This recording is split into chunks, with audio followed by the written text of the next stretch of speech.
Okay, Right, it's 7 o'clock, I'll call this meeting to order. Ask the clerk to do the roll call. Mayor Robinson, Present. Deputy Mayor Hamer, here. Councillor Blower, present. Councillor Constable, Present. Councillor Ryman. Present. I'll take attendance of staff. Tim Hunt, CAO, Director of Operations. Present. Sherry Brisbane, Chief Financial Officer. Present. Kim Vixen, Chief Building Official. Present. Patrick Shoebottom, Fire Chief. Present. Steve Gorman, Environmental Services Supervisor. Present. And myself, Lori West, Clerk. Thank you. Any declarations of interest? Seeing none. Adoption of minutes.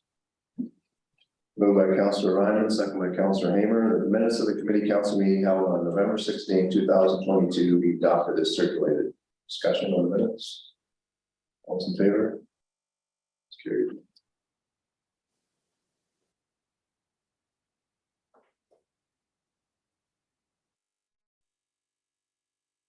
Invitations not scheduled for tonight. Item 6, planning and building. Item to do with the schema application. Wilmer Lake, I'll put the resolution on the table and then open up for discussion. Moved by Councillor Constable, second by Councillor Ryman, that the council for the corporation of Mr. McDougall has no objections to the approval of consent number B47 2022 applied for by Nathan Skiba, being part of lot 2 and 3 concession 8 in the geographic township of Ferguson, now municipality of McDougall, subject to the following conditions. 1, rezoning the subject lands to increase the required front yard to 30 meters, include minimum setback distances from the lake and or locations for septic systems. Place a holding symbol on the subject lands, removal of the hold subject to the completion of a detailed fish habitat assessment of lot 1 to assess the fish habitat prior to development of site alteration. Second condition, entering into a 51 paragraph 26 consent agreement to implement the recommendations of the Hutchison environmental report. And B, indemnify the municipality and other public bodies of all responsibility for maintenance of the road and all liability for any road and alleged failure to provide emergency services or any other public services that were not being provided at the time of the creation of the road. 3, acquire adequate 911 addressing. 4, payment of the required fees in lieu of parkland dedication. And 5, payment of applicable planning fees. Mr. Jackson, do you want to speak to this resolution? Oh, certainly, Your Worship. Good evening, Council. Mr. Skiba has a property on Lorimer Lake. He originally presented this to council last, I think last council, but for 2 new lots, he amended it after he got his environmental consultants to review a possible 3rd lot, which was supported subject to some conditions. And then it was circulated. There were concerns expressed by a number of parties. And there was some back and forth in terms of the concerns presented and the response. And presently it's for a 3-lot severance to the planning board. We're simply waiting for the municipality's comments on any possible further input with respect to this. It was reviewed by the municipality's outside consultants. They are all on the file, so I'd be happy to try and answer any questions, Your Worship, if there are any. Okay, thank you. Council, discussion, questions? Councilor Ryman. Thank you, Worship. I know that we're still waiting for our new OP to be accepted by the government, and in our new OP, we know that we have limited development for lands and stuff like that on such lakes.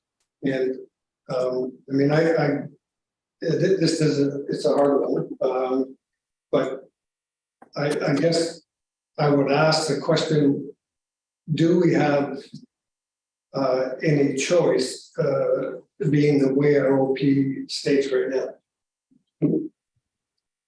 Through me to Mr. Jackson. Yes. Mr. Jackson. Thank you, Your Worship, through you. If there were outstanding concerns that council felt were valid, there would be the ability to adjust those conditions and any recommendation that you would make. So if councilors have a specific concern, we could bring those forward. I think there's always a bit of a consideration, so it's never really a black and white world, if I can describe it that way. So I'm not sure if there is a specific concern, but I can try and help if there is. Thank you. Mr. Bloor. I did have a couple of concerns that I have addressed through staff already and have received some responses, which were good. I did wonder if somebody could speak to maybe the 50, just for the benefit of anybody listening, to what the 5126 is, or if maybe that will come up later in the meeting, I'm not sure, but I wondered if we could just talk about that briefly at some point, what that means. To me, Mrs. Watson, Mr. Jackson. Sure, thank you, Your Worship. In the Planning Act, there really is identical processes for subdivisions and consents, which are severances. And there's ability to attach to either provision an agreement. In subdivisions, we are all familiar with kind of a vital step, which is the subdivision agreement. And that's under 5126, but that also is a process that you can impose an agreement as a condition of a consent, as you can with the subdivision. They don't tend to be as robust in terms of being, 20, 25 pages long, but you can put any condition in there that you believe is appropriate for a particular land division. And in this case, the proposal for a 5126 agreement does a number of things, particularly, and I don't want to complicate things, Your Worship, but the ability to put site plans in place has been taken away for any developments with less than 10 residential units. So it's kind of a tool that is all we're left with for putting the kinds of details we need forward. And in this case, it would be things like designs of septic systems, recognition of private roads and private road standards, indemnifying the municipality. So it's a tool where we go beyond the use of land and put in the details that should be attached to any future development by future owners on the property. So it's now going to be probably used more often than not, given the absence of now site plan control because of the result of Bill 23. So it's any appropriate condition that we wish to attach to a particular application. And it's registered on title, so it carries forward on the land. We're having some discussions with staff, particularly Lori and Kim, about making sure that these have the same enforceability as the site plan world had before. So we're still working through those details. I think we can design it so we can certainly, I think, say confidently that there will be good controls through the 5126 process.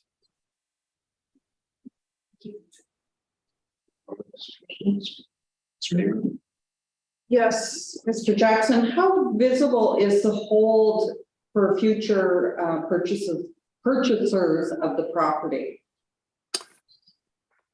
It's actually a process that's quite visible because what the hold does, it does affect the use, but not in terms of the principal development of the property, but whether you can go forward. And a person owning a property with a hold on it can't go forward until they approach council to lift that hold or H symbol with the requirements that are met, that were the rationale for putting the hold on in the first place. So the best example, it's not too relevant to rural, but if you think of the edge of a city on a farmer's field, that's ultimately going to be developed because of urban expansion. They put a hold on the farmer's field until the pipes are put in the ground for servicing that field. And once the pipes are put in the ground, then they lift the H. In this instance, the H would come off once certain things that were specified for putting the hold on are fulfilled. And that is to undertake the necessary investigations, assessments for detailed further environmental work. And what happens typically is that a purchaser of a property comes to the municipality and asks for a copy of the zoning, and that's usually done by the lawyer representing the purchaser, and he's given all of the details with respect to zoning, any orders on a property. It's a typical clearance letter you'd get when you buy a property. So there's a pretty good system in place to make that very clear that it exists. To clarify, the hold would be for the septic and the fish habitat? It would, yes, I would say yes, it could very well be, for sure. The fish habitat specifically, the septics are generally only required to be 15 meters, but the biologist has recommended 30. That we'd probably put in as an absolute. So hold or issue or not, it would be required that the distance from the lake would be doubled for these properties. Okay, thank you. Comments, questions? Simple comment, I'll pass the chair to the deputy mayor. It wouldn't be difficult for me to reject this application on the basis of I know where our official plan is going. But that would be very unfair to the applicant who has to deal with what's here and now in front of us. And we have our current official plan in front of us right now, which is the rules that we have to follow for doing this. And we don't have our official plan back from the province yet, given this recent bill that they just passed, taking away some of our tools for planning and zoning. It's quite possible that they may not accept our official plan the way it is, with the restriction on Lower Lake for the lots as well. That seems to be the way the province is going right now. And I also, looking down the road, I mean, I know the Lorimer Lake Association are very diligent in their respect for the lake and looking after the lake and custodians of that lake, but there's no reason to believe at this point in time that future owners of these 3 lots won't be just as diligent and just as respectful of the lake as well. So given where we are right now with the rules that we have and all the information that we received, I'll be voting in favor of this application to move forward. I'll take the chair back. So you get out of the way. Any further comment? So I'll call up a question. All those in favor? It's carried.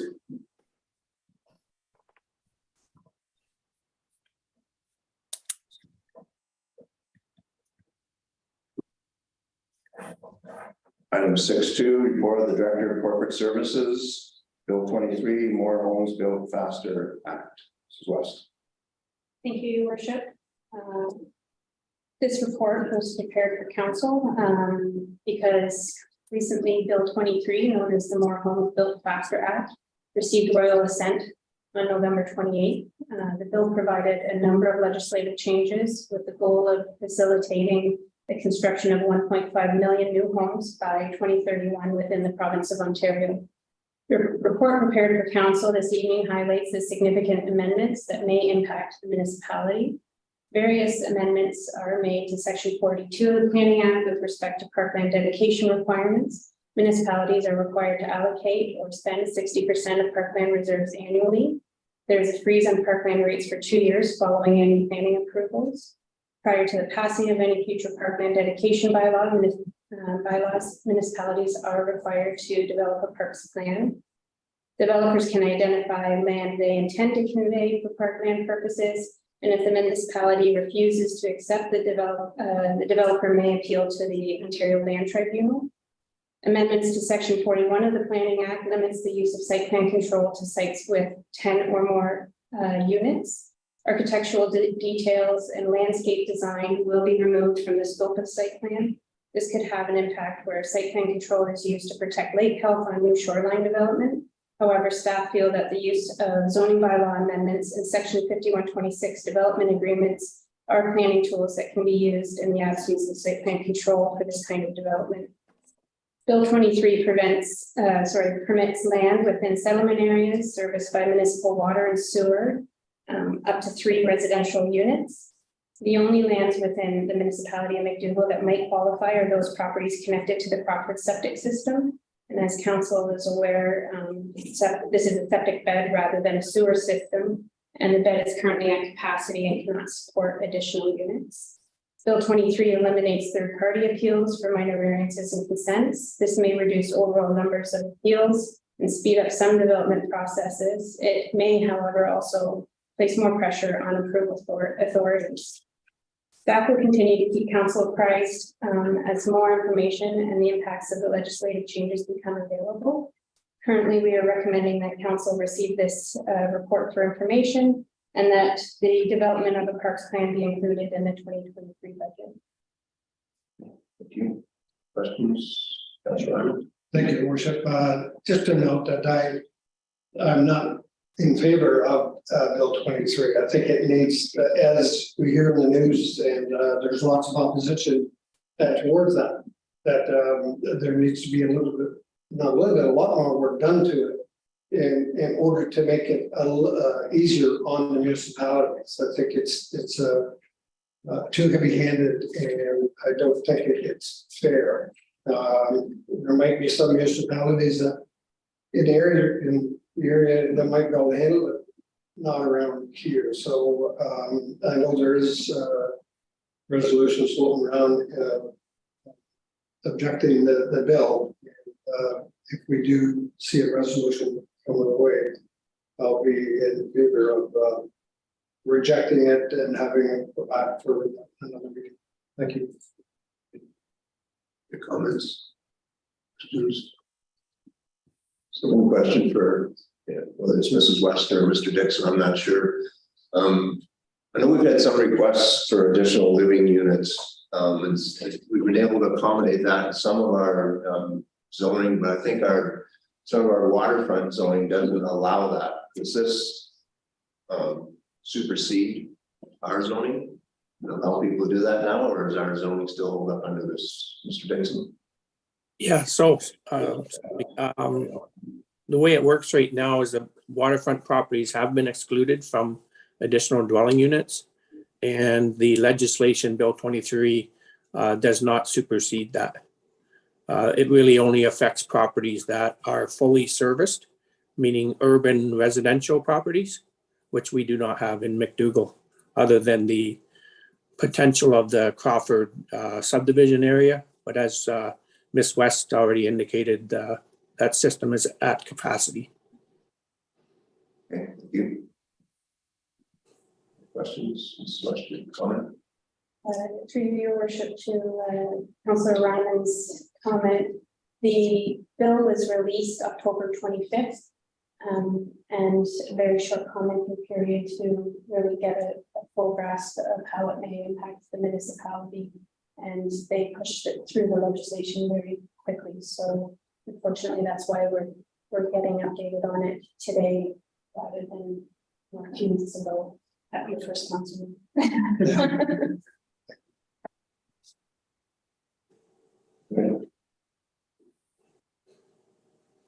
Mr. Jackson, anything to add to that? It certainly has turned planning on its head.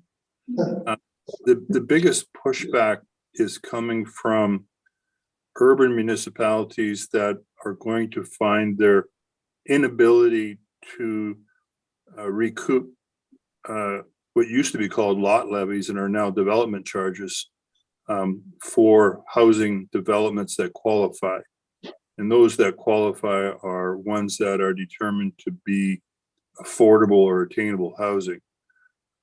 We don't have a development charges bylaw in McDougall, so it will not impact us the way it will many urban municipalities that, if you've read the headlines, they are estimated to lose in the order of billions of dollars over in the next few years because they can't have those development charges required as a condition putting these residential developments in. And again, it goes back to the 1.5 million homes that are the target for the next 10 years. And that's a big number of homes when they had a boom year the last couple of years where they haven't hit 100,000. So it's going to rock the world. There's an interesting addition. I'm not sure if Lori mentioned it, but it used to be that planning arbitration, like going to the old OMB or now the Ontario Land Tribunal, they didn't award costs. Now they've changed the act that, like a court case, if you take someone to the Ontario Land Tribunal and lose, you pay their costs. So it's not just the step of filing an appeal. You are going to expose yourself, if you're an appellant, and lose a particular arbitration proceeding before that tribunal. You're going to do it at your peril because you're going to pay the other side's cost. So that's kind of a big consequence around the planning world. But for the most part, I think we're not going to be too heavily hit financially. I do not believe. Thank you. Support. I just wondered if maybe there could be just a little more clarification about the plan side of things, because I know we talked a lot about the site plan control and the planning side that way. But just financially, how that impacts the municipality with us not being required to spend that money within a certain period of time. I wonder, can you speak about that a little bit? Perhaps Ms. Brisby? Sure thing, through you, Mr. Chair. We do currently have a substantial amount in our parkland reserve that we hadn't specifically earmarked for a one particular project, but we are able to spend those funds on a variety of recreational projects. So, for example, the pool would be a qualified project, so we could consider allocating a portion of those funds to the pool, but that obviously uses up the reserve when we didn't currently have that plan to use the reserve. And we are required every year to use 60% of our weekends. Thank you. Thank you. 3 under planning and building is a report of the chief building official, building permit activity to the end of November 2022. Mr. Dixon. Thank you, Your Worship. So purpose of this report is just to give you an update of where the building department sits and the activity that we've seen this year up to date of the end of November. Currently, we're sitting at around 96 building permits issued, which is about 30 less than last year in 2021. 2021 was a banner year for all around. To date, we've matched our last year's record of 35 new dwelling units. It's interesting to note that even though in 2022, there was less overall permits issued, but the total construction value has exceeded any prior year that we've had that I'm aware of. We're sitting at approximately $21 million in construction value. And the values that we determined this is based on are basically the 2018 numbers. So probably the actual number of construction value is quite a bit higher than that. Permit fees collected to date, we're sitting around $247,000. And I've conducted 720 site inspections as of the end of November. And a couple of neat statistics is I've completed 3.8 inspections on average per day and average 2.3 permits issued. A permit issued every 2.3 days. So it's just interesting stats. So what's ahead for 2023? We have a bunch of inflationary pressures. Interest rates are rising. So that could be a factor moving into 2023. We'll have to wait and see how that affects building and the industry. It's interesting when we talk about attainable and affordable homes that the province wants us to see. In 2024, we're going to see the largest building code update ever in Ontario.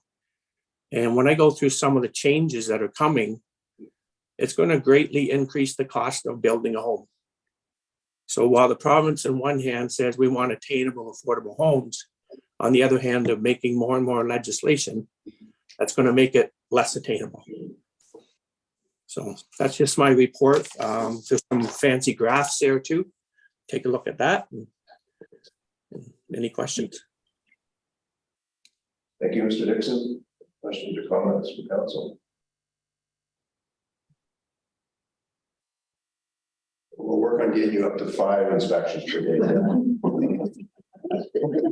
Okay, Is your goal. I know you're a busy gentleman. Thank you for that. Those are big numbers. It's good to see that revenue from the building permit side, for sure. thank you. But no one builds small houses anymore either. Any matters arising under planning or building? Bylaw enforcement, matters arising? Nothing. Fire protection, matters arising? Emergency management, matters arising? Not today, sir. Did I hear that the emergency officer for the province just recently retired for this area? Mr. Stothers? Oh, that happened, I think early last year. Very last year. Well, I'm always wanting the times. Early this year, sorry.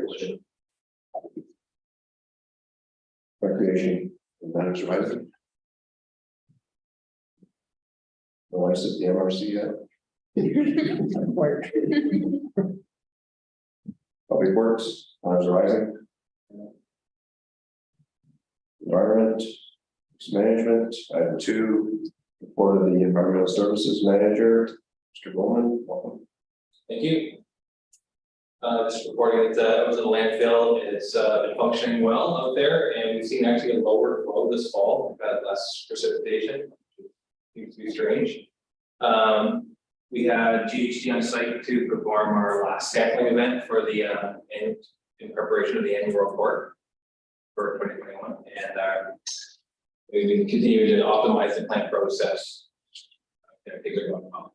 Over on the water side, we've had a busy 6 weeks. We've had 4 audits / inspections. So to summarize though, we finished our fall flushing, and that's gone well. And the first report was by the ministry, the NECP, that was Lori Duquette, October 15. There's the report was issued November 24th. There was no action required. This is our traditionally with our big report for the year. There's no action required. That's good, and you, Austin's team, will be graded on these reports. For some reason this year, the grading will happen months after the report, but there was no required action, so it'll be a passing. So we also have a quality management system, a drinking water quality management system that was audited on site and remotely. Remote site was completed as of the when I was preparing this report, and also the on-site report was just completed Tuesday, and I just received the audit today. We did again, we're recommended for reaccreditation. That's the recommends that we are allowed to still operate our drinking water system under our waterworks permit and our waterworks license. So that's on a 3-year cycle with those. We did pass that, so that's another audit out of the way that we passed, and we did complete an internal audit where we audit all those same documents again, and we found some opportunities for improvement, but nothing to raise any flags. All those reports are available upon request. If you want to read. And as far as crop sampling bed goes, the seasonal flows are again below average. I think that ties in with the landfill. We see less precipitation, and we should be receiving our data report to summarize the site survey and soil test pits that were completed earlier this year for the summer. Questions? Thank you. Any questions from council on this? I understand there's been a new inspector assigned to this area for water systems. Lori Duquette is our new inspector. This was our first round with her. We went around. Good. Any questions or comments? Good job. Reports like that, it's pretty easy to take. Thank you. And on behalf of council and staff, I'd just like to offer our condolences for your recent loss as well. Matters arising in the environment, None.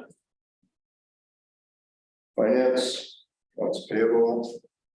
Moved by Councillor Hamer, second by Councillor Blower, that the attached list of accounts payable for December 8, 2022 in the amount of $222,532.57 and payroll for December 1st, 2022 in the amount of $50,039 be approved for payment. Discussion. All's in favor? Carried.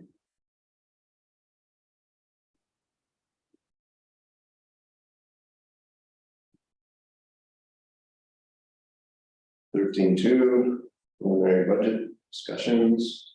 Susan? Thank you, Your Worship. So we're here to talk about the preliminary thoughts on the budget for 2023. We're requesting council direction for our overall budget guidelines. At this point, we're planning for similar levels of service as were provided in 2022. We're looking for a need for a municipal tax increase to cover inflationary pressures. We want to continue to support core services, which includes policing, district social services administration board, health unit, emergency medical services, Belvedere, and the planning board. And also continue to support the non-core services being the library, museum, industrial park, economic development, community business development corporation. We look to fund mandatory reserves for future capital expenditures. We will continue to explore cost reduction strategies while maintaining the current service levels and explore capital grants and other funding opportunities as they arise. So tonight's discussion are not about approving the budget for 2023, but rather providing direction to allow senior management to work through drafting a budget to be brought back to council in February, hopefully that is in line with council's expectations so that it can be approved at a meeting in March. So as positive as Mr. Gomez's report was, looking at the economic outlook, that's not quite as positive. So on the good news front, the unemployment rate is lower than it was last year and has declined in general since the peak at the start of the pandemic. That being said, the unemployment rate gets lower if people decide to exit the labor market and are no longer looking for employment. We see help wanted signs regularly, and there are certain people that have likely left the labor force at least temporarily, as it may not be cost effective for them to go to work. So for example, if they have young children that need to be in daycare, as well as the added costs that we're currently seeing for transportation to and from work, it just may not be economically feasible for some of those people to be in the workforce at this point in time. The inflation rate is still in excess of 6.5%. It appeared high last year when it was at 4.4%. And at that point, they weren't expecting that it would remain this high. So continuing to see it in excess of 6.5% is not something we've seen in recent years. The interest rate was raised once again today by another 0.5 point as the Bank of Canada attempts to ward off a significant recession. They have warned that a downturn is more than likely. We have seen the impacts of global supply shortages throughout 2020 impact both prices and availability of goods. Although the experts expect that this will begin to resolve itself in 2023, the impacts are likely to linger throughout this budget year. Fuel prices in the province throughout 2022 have been much higher than have ever been experienced before. As a result, surcharges are a regular occurrence on invoices and future contracts. And once included, sometimes tend to remain longer than deemed necessary as suppliers fear another upswing. The CPI rate is not likely to return to the 2% standard that we are historically used to seeing until the end of 2024 is what the current projections are saying. Not that the municipality purchases much directly from the United States, but the Canadian dollar continues to be fairly weak compared to the US dollar, which affects overall prices and supply of product in Canada. We still have not heard when the next province-wide property assessment will take place. 2023 property values will continue to be based on the 2016 assessments. As a reminder, an increase in the overall assessment value does not lead to an increase in tax revenue for the municipality. A municipality's tax rate is determined by subtracting other revenue sources from our overall budgeted expenses and then calculating the tax rate on the assessed value to get the remaining revenue. Once introduced, the new assessment could lead to a shift of taxes from one property owner to the next and potentially between the classes of property. So on this next slide, I've included the expected impact on residential tax bills for different percentage increases in the tax rate. Two different assessed values have been provided to allow individual taxpayers to better estimate the impact on their bills. Although I've provided increases in the range of 1% through to 5%, I'm suggesting that in order to maintain current service levels, the increase will need to be in the upper range reported here or potentially even higher.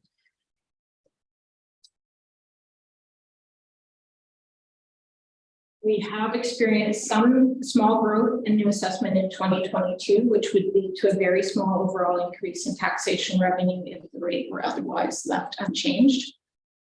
The allocation notice for OMPF funding has been received, which means that the municipality will receive approximately $15,000 more than it did in 2022. I haven't accounted for a change in the OSIF funding at this point in time, as they're using a new funding model introduced this year, and we haven't yet received the notices as to what that funding may be. So there is potential it could go up, it could go down, or could stay relatively consistent with what we've seen last year. The hope is that we will be communicated our rate in the next week or two, is what I've heard. For the Blue Box funding, I've gone on the assumption that we'll receive the same quarterly payments as what we are currently getting until the municipality transitions to the producer responsibility in July of 2024. The Henby community benefit receipt has a year-over-year inflation factor applied to the base of 50,000, but it will compare March 2023 CPI to March 2022. So the final amount is not yet known. At this point, I kind of accounted for 5% in the budget, given the current CPI rates that we're seeing, but it could turn out to be higher or lower. The NORDS allocation remains unchanged throughout the 5-year program, so that's already known. The municipality currently has 2 assessments that are have an open request for reconsideration. These are expected to have very, very minimal impact on assessments in 2023 or backdated into 2022 tax year.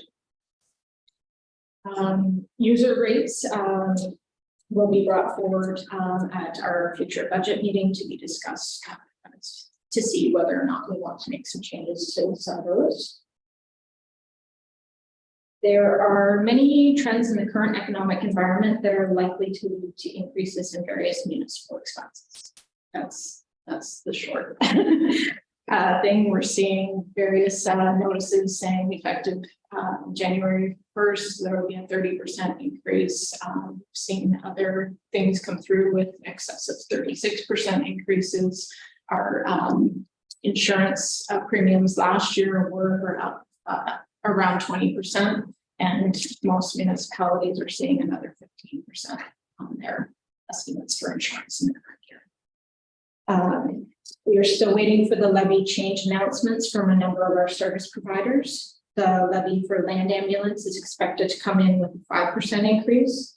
Our monthly invoice from the OPP is expected to decrease just slightly, resulting in an annual savings of just over 8,700.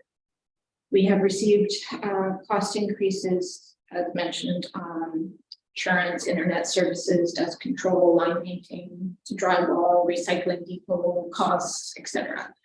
The hydroelectricity rates for per kilowatt hour have declined, but those savings are likely to be offset by an increase in the delivery component on the same hydro.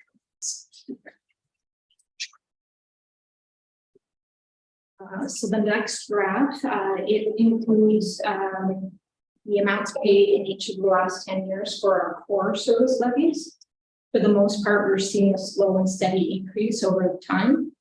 As these service providers are experiencing a number of the same inflationary pressures that the general public and this municipality are, I don't expect that we will see any significant declines, and these are very significant costs on our overall.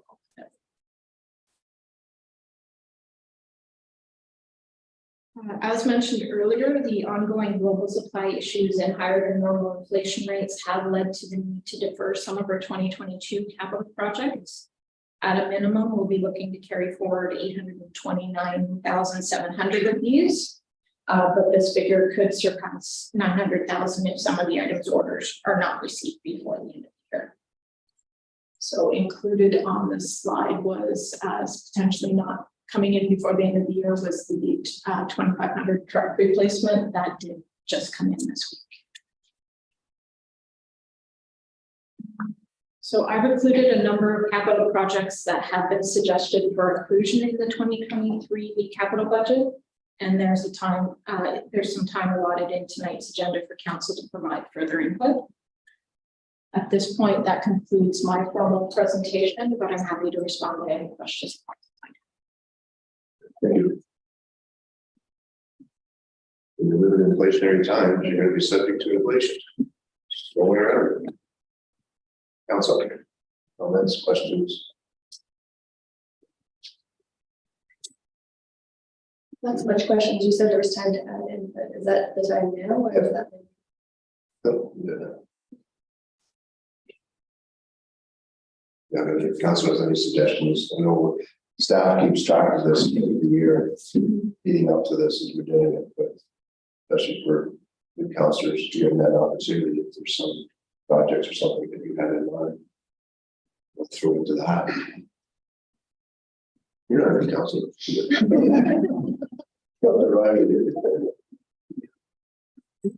Thank you, Your Worship. I did notice that we are, it's just during my campaign period, I did notice that we're going to be replacing signs at all of our beaches and launches and stuff like that, which is good. Good, I've received a few comments. The other concern I have is I've noticed on our annual billing every month that our gas bill, and I'm not disputing that it's, but it is up and around the averaging about $4,000 a month for gas. And I was wondering if we ever looked into the possibility of having our own gas tank here. But we do have a fuel tank, but if we could had our own gas tank here, therefore I think you probably get a reduced rate from whether it be Prince Fuels or whatever, or the gas used rather than going to the next door here. I'm not sure if we get a discount next door or but I was just wondering the possibility that, or maybe it's just something we can look into, the cost of having our own fuel facility or gas facility outside here. I mean, having a reading everything that shows so much gas being used. Thank you. Mr. Hunter, that's put you in a spot, something that you want to take some time to look into to see if there's any possibility or not, if it's something you've already looked into and respond. It's up to you. Well, we have looked at this in the past. Just the cost of setting this up was more than we had in our budgets at the time, so we can certainly look at this again. There are other avenues we can those as well. And we could fire a few at different locations where we can set up commercial accounts. Thank you. And it's a double-edged sword as well, because you always want to support local business as well, but we also, you want to save money, you want to support local business, it's always a question. Sort of muscle. I was wondering, if not that it would impact us this budget potentially season, but if we could maybe look at our different parks within the municipality. And like we have, maybe not exactly like what we have with our roads, where we have our replacement schedules, but almost maybe even bringing center or front and center our different parks. And if we want to look at, say, improving them or working out some sort of a schedule. And I say that, for example, like now Bell Lake, we're not using as much, but I know when I was a kid, I fell off that same slide that's still there today. You know what I mean? Like we could maybe look at the idea and then that of looking at our parks and then having a good idea of what we exactly do have, what and where. And then at the potential of creating some sort of, I don't know, you'd say a rehabilitation on some of them over a course of time, or I don't know, maybe look at it as a council. I'm open to ideas, but I think we should try and look at them a little more often than we do. Taylor Sub is another one where the park there has been that way for, I was a very small child. And anyways, not necessarily impacting capital budget this year, but with the potential of looking at maybe budgeting for in the future. As we move forward.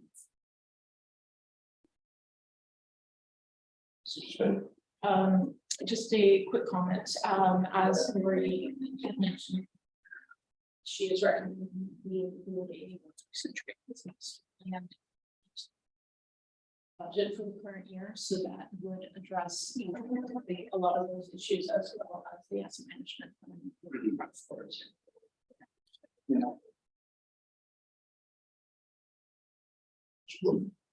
I think you might have taken the words out of my mouth, Councillor Constable. I was going to say the same, but I did hear about the first plan, which is very exciting for me. So I look forward to that process. I was wondering if maybe there could be a little update in, regarding when we do our just information from me at this point. When we're looking at that road plan and doing the roads, are we at the same time looking at walking paths along them? Is that currently happening now, or is that part of that plan? I know that there's concern on specific, I can name 4 quickly off the top of my head roads that I heard a lot about. And I just wondered if where I would find the information on if and when a walking path on the side road might be in the works or could potentially be included in that future plan. 2 questions in there. I think I heard one is, I guess, what trail would be part of the park master plan that we would be doing, and then the other part would be as we're doing roads and upgrading for the inventory. Are we looking at trying to accommodate walking areas on them? So today, we have been looking to expand our road system to include sidewalks or trails and walking paths. Strictly because of cost. Just trying to replace exactly what's there has been hard enough as it is. So to add another, 1 or 1.5 meters of asphalt means, another 3 meters of shoulder. So it's not something we've ever considered up to this point. Most of our roads are narrow. Most of our roads have open bases for grades, so it's never been a priority for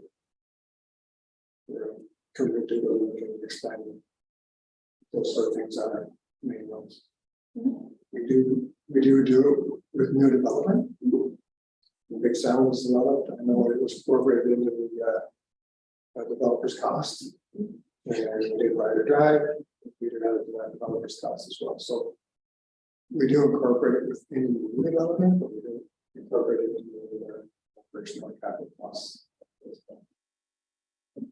Thank you. No, that helps. I do feel like there could be a slight liability on some of the roads that it was a question that came up several times. So I thought I'd bring that up. I feel like it's something that we can look at, but we can talk further about that. Thank you. Further? Go ahead. Sorry. Overtime for staff, have we looked at that? Have we considered alternatives? I don't know. What's been done, so.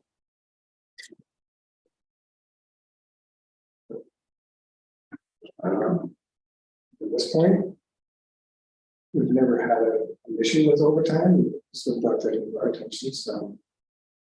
We are looking to address that with the change in the scheduling, we'll see later on tonight, so that takes care of a lot of it, not all of it. Unfortunately, in the service industry, there's times you just have to work.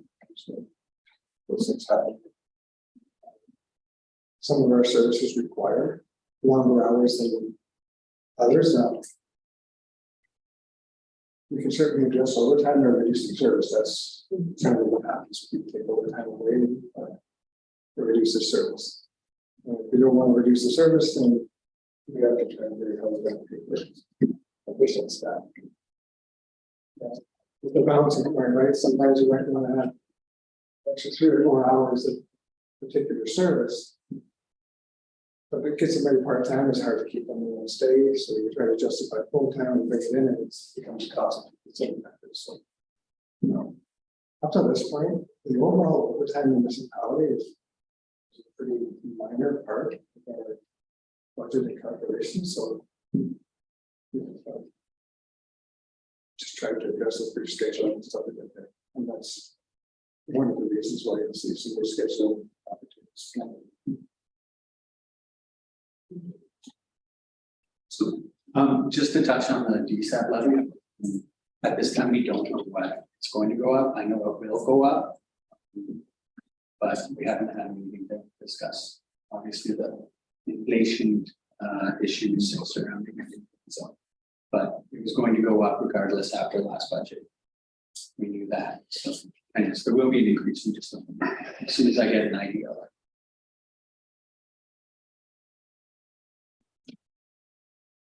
Just one more quick thing, sorry, and it might not be the right time to mention this, but at the risk of sounding silly, I will. I was wondering about the possibility or what we're doing currently with regards to bulky item days at the landfill or transfer stations. That's something that we could look at doing or are currently doing, I'm not sure. Offering those on a quarterly basis. I know some municipalities look to do that with the value. Just so I understand the question correctly, are you asking if we do it, or are you asking if we do it? I think it's a double-edged sword. It's a two-part question. Are we doing it for not can we? It's a question. Yeah, I suppose that's the question. We are doing it, can we advertise it more? And if we're not, could we look into doing that in 2020? Are we doing it? We do it basically 7 days a week right now. We have a lot of smaller bulk items at the transfer stations that describe that a lot of the boxes they got there. So that's a big little free to the ratepayers, 7 days a week, 5 days a week. And when it's closed, the landfill is open Monday, Friday, and the same services are available. Okay. Bulk items at the landfill are not different. As a user pay. I think that might be then where my question might lie, because it is just something I heard on the road is whether or not there could be the opportunity for free bulky item event days at the landfill then on like a quarterly basis or something that's planned. So we have gone down that road. Okay. We've done that in the past where we've tried 3 days and then we got the absolutely ridiculous loss in revenue.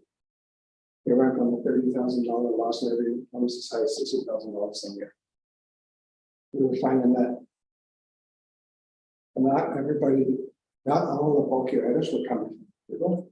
And probably the majority of it, so we had a discussion, in-depth discussion about that several times. since we have changed our approach to user pay, the revenues are where we thought they would be for particular residents. Thank you. I'm just curious. And having been on the councils when we went through that, it was. When someone has something you take away, it's difficult to do that because we did have free for McDougal residents. And it was a tough decision for the council at the time to have to go down that road to do it. But I think the deciding factor was those revenue numbers that Mr. Hunt just mentioned. We had no, you can say it's free, really it's not free because you're getting free for that day, but the landfill has its operating costs. So then you have to subsidize it through the back door. So basically you weren't charging people up front, but you were having to charge people through the tax bill. Or the other tipping fees, the other side of it, so the user pays seem to kind of bring it a little more under control, and our rates are pretty reasonable, I think. Correct me if, I think it was $5 or $7 a trailer load or truckload. There's a minimum fee of $8. A lot of the fees are small. But people come in and pick up truck, it's $120 a ton. And very rarely every. The average bill is probably 20, 30, 40 bucks at the most. There are some big ones, and the average. That's what awesome. Yeah, just to reiterate too, when we did discuss it before and it did come to us, we were finding that on free dump days, there was a significant abuse of it by people commercially, although not being under the table, essentially showing up with big trailers multiple times.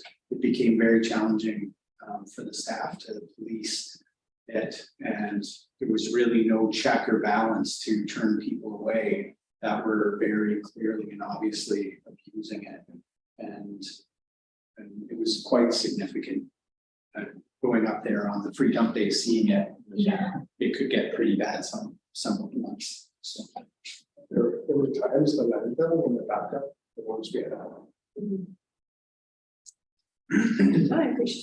I appreciate the feedback, and unfortunately I wasn't present at those meetings, so I thank you for your patience. glad. Yeah. Anything else?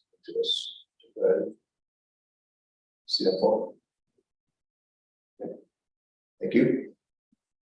Look forward to the next step. No idea how you're gonna keep our tax rate at 1% here, but. Yeah, paid. Matters arising under finance, Not here. administration, Danny Whalen, from Fulham, councils across the north started a new chapter. For information. From Nadine Allen, curator manager, the Westbury South District Museum, the 2023 contribution request. This fits into the budget. Yes, there's increased our amount last year, but an ask for even more this year. We will go with that.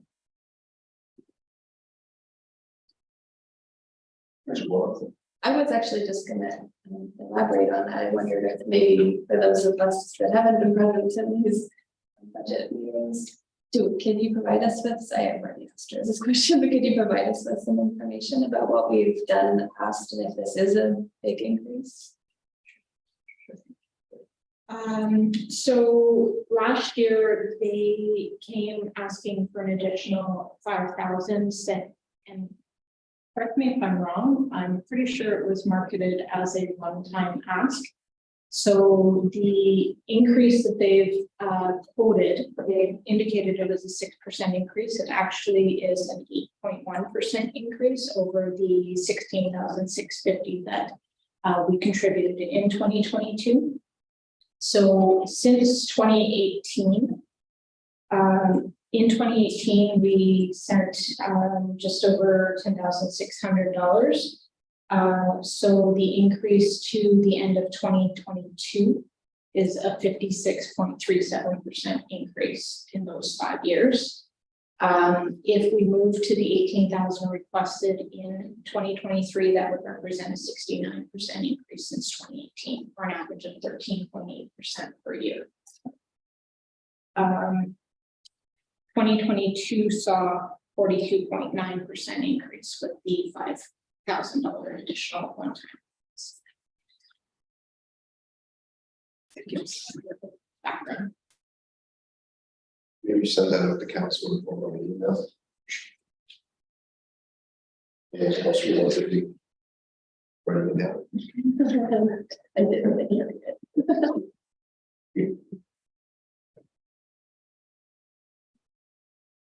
Item 3, the Roma delegation request for the Minister of Education, the Minister of Environment and Energy, and the Minister of Municipal Affairs and Housing. We won't hear back on those until I think a lot closer to the date. Municipal Affairs and Housing has requested for us to elaborate on the amalgamation request. And I think that that was something earmarked for future discussion with council. We'll put it on the agenda then for the council meetings. I can do that. They were. I was anticipating that conversation would happen tonight by adding the delegations to the agenda. Okay. I'm good. I know where I stand on it. I'm fine to go. Councilor Moore. I think thank you. I think it's been pretty obvious where I stand on it as well, but I'd just like to clarify where I stand on it if I might be able to do so. With the council. My standpoint, I would like to discuss whether or not we do a delegation to them in opposition of amalgamation. I firmly believe that there's nothing on the table at this point. We haven't been provided with enough information to make an educated decision, I would say, whether or not we're for or against this. We don't have any information. I would like to see something done by the province to let us know what that might look like so that we actually could evaluate it. I know I did walk around this municipality for a couple of months, and I can tell you that what I heard at doors was not that we are opposed to this. What I heard is that our ratepayers are in favor of having discussions and understanding what this would mean for McDougall, what the benefits would be, what the negative impacts might be, and then to make an educated decision. And I strongly oppose going to the Roma conference and speaking with a minister in opposition to something that I don't have information on at this point. So I'd just like to put that on the table for conversation if I could do that. It's just my viewpoint. So for clarification, I'm not sure, are you in favor of amalgamation or you're against? To be clear, I'm not either. At this point, I don't have enough information regarding what that would look like for McDougall to make an educated decision on whether or not I'm in favor of it for our municipality or not. I would like to see that information before I make that decision. Councilor Ryan. Thank you, Your Worship.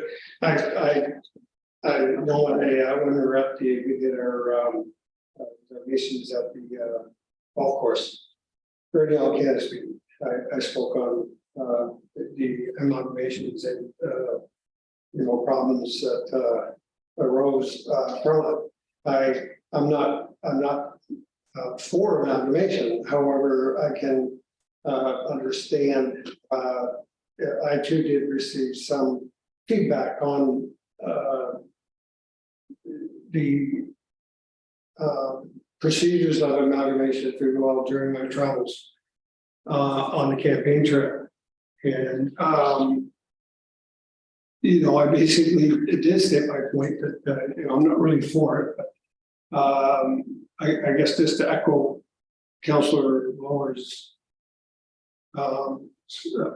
thoughts that yes, there were a few people that quite a few that said, okay, so why? I mean, what's the reason? So that's basically where I'm sitting right now. I guess just we're not in favor of it. I guess for what purpose? I guess that's where I'm understand that. Really, but. Well, I'm sorry, if I, Yeah, so I didn't need to be, no, that's fine, no, I know, because I'm, as I said, I'm not for it. But I think it's only fair to our ratepayers that we, say, okay, yeah, we're not for it, but like, why aren't we for it? Okay, that's what I'm trying to say, just so we can say, okay, yeah, that stands to reason. Ratepayers, yeah, okay, well, you know, as I said in my, at the golf course, that there was down south. There was amalgamation that just didn't work because there was higher expense to the people that were amalgamated and stuff like that. So that's basically what I think that we would probably owe our ratepayers. Thank you. maybe just, I'll hand you the chair. I'll speak to this just before anyone else throws themselves on their swords here. The reason I asked for this delegation is I was approached 3 weeks ago. There was a rumor out there that somebody in this area, a group, had approached the Minister of Municipal Affairs, pushing hard for amalgamation of the area. But didn't know who that was. 3 weeks ago, a gentleman called and asked me if he could come and speak to me because he was one of the 3 people who made this deputation. None of the 3 were elected officials, which I didn't know. Originally I thought this is an elected official from some other municipality that ever done this. It turns out it wasn't. It was just 3 self-appointed individuals with political connections who went down. He handed me the document that he used to present. He didn't get to speak to the minister. He got to speak to some people in the minister's office on it. So if the minister didn't just listen to this, that document is full of falsehoods. I'm not going to identify these 3 people because I don't want to dignify their report by doing that. I'll just call them Curly, Larry, and Mo for now. It was, and the document I have, I think either Mrs. Wester or Mr. Hunt has it, and you're welcome to take a look at it and see. But it has a whole bunch of falsehoods in it. So my idea of the deputation wasn't to say, because I wouldn't even open up that discussion, an amalgamation of the area. First of all, when it does happen, it'll be because the province imposed it on us. And there will be no discussion. It'll be exactly like Bill 23. It'll just be, here it is.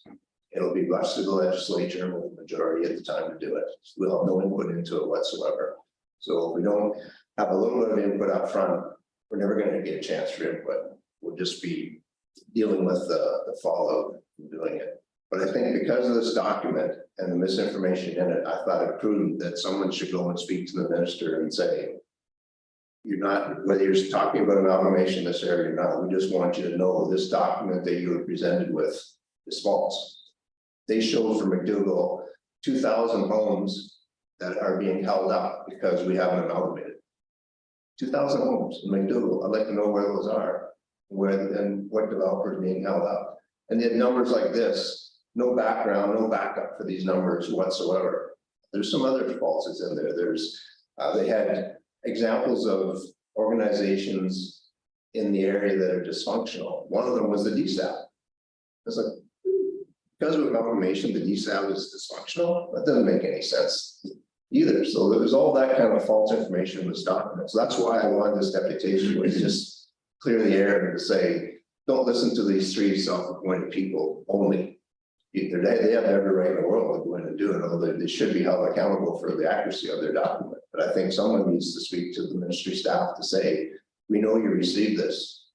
It's false, or it's full of some false information in it. So that's why I wasn't going to go down and say you can't do this, or not that they listen to us anyway to say that. I just wanted to clear the air in terms of saying this has happened and it's not right that someone gets away with this kind of document out there.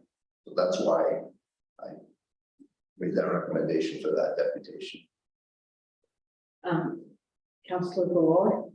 Thank you for clarifying that. Well, I think that is very different than going and saying we're speaking in opposition. Looking to clarify facts and get more facts and find more information is all I'm seeking. I'm not seeking for, I'm not seeking against. I just believe, first of all, I would love to see that report. I have not seen that, so I will take you up on that offer to see that. And I would welcome any more information that's available in the community on knowing what is right and wrong, because I think that the community should see that, because they don't know. So I suppose I am echoing your remarks, and I'm echoing Councilor Ryman's remarks. And that I think we owe it to our ratepayers to understand what it means and just make the right decision. And if there are falsehoods out there, I'm all for an amalgamation to Roma to clear the air and let them know if those reports were inaccurate, to provide them with factual information on our municipality. I'm okay with that. Just to clarify. To the chair, that was the intention of the deputation, was because there is no. You can dispute the facts that were in that report in terms of saying, do any of us know overall? Well, I'm pretty clear in my mind. I know from the case of amalgamation you've seen that your tax is going to go up and your service is going to go down. But I mean, that's just, to me, you'd have to spend probably thousands, if not hundreds of thousands of dollars to do a proper study in this area to come up with the hard, fact, perfect numbers to say this is exactly what it would do to McDougall or Perry Sound or Farming, whatever. That money's not available right now. We're going to be stopped in our budget to do it. So I don't want to go down that road whatsoever in terms of spending that kind of money to come up with that. But if there's no one else out there doing it other than these 3 self-employed individuals doing it, so it's certainly not there. You can't. It's not something I've ever tasked staff with, because you couldn't say it, because that's not sitting on a shelf somewhere. You go out and say, well, here it is. Okay, you'd have to spend a lot of money to get that, and I'm pretty sure we won't get the opportunity to do that anyway. But if it were to happen, it would just come down from one high and be dropped on us, and that'll be it. What happened? But just to reiterate, that's the reason for that. And I'm not. These are just 3 individuals. I mean, if council doesn't want to make that deputation to dispute that. Their deputation to it, then I'm fine with that too. But I just think it's worth clarifying the error with the Ministry of Municipal Affairs, which is why they came back to us, because the deputation simply says amalgamation. So they're going, are you for it or are you against it? What are you doing? So I guess maybe we can clarify that to the Ministry of Municipal Affairs. Is we know a deputation has been done to your ministry, and we want to come in and speak to that deputation. Councilor Ryman? Thank you. I was of the thought that this came from I guess I thought it came from another municipality. That's what I thought. I didn't realize that it came from 3 individuals that, from what you're saying, really didn't know what they were talking about. In that case, I mean, if that's where all of this came from, and like I said, I am opposed to amalgamation, and I don't have an issue saying that. But if the information, as you said, came from that and is going to municipal affairs,